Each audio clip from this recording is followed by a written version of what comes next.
I will now make a statement in my national capacity as the representative of the United States.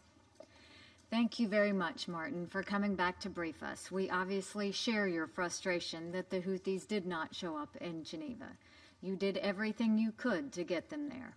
The Houthis should know that the members of the Security Council are not going to tolerate attempts to undermine the UN's efforts.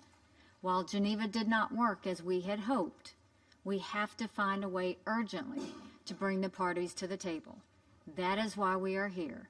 We want to give Martin the strongest possible backing so that he can go back and tell everyone that they have got to commit to peace in Yemen. The stakes on all sides are so high.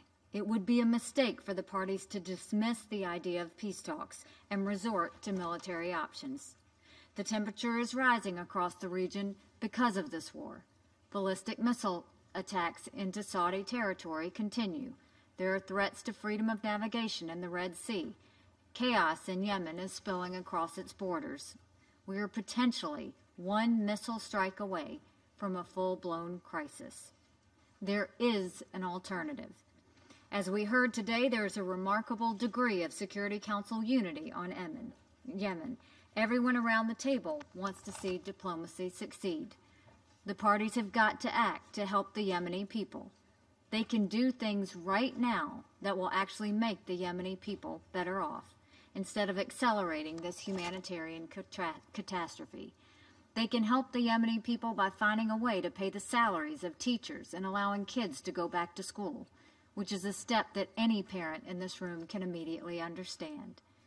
They can help by opening up access to medical flights so that ordinary Yemenis who desperately need medical treatment abroad for conditions like cancer or dialysis can get help. They can help by doing everything they can to avoid targeting civilians and civilian objects and by holding accountable those responsible for civilian casualties.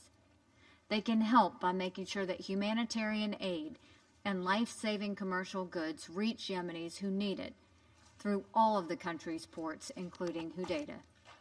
We know that Martin is working on many of these points as well as others.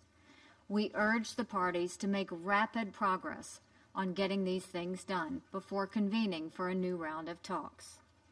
There should be no question of the confidence the Security Council has in Martin Griffiths.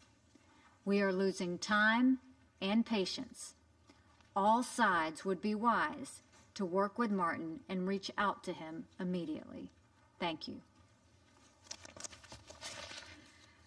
I resume my function as the President of the Council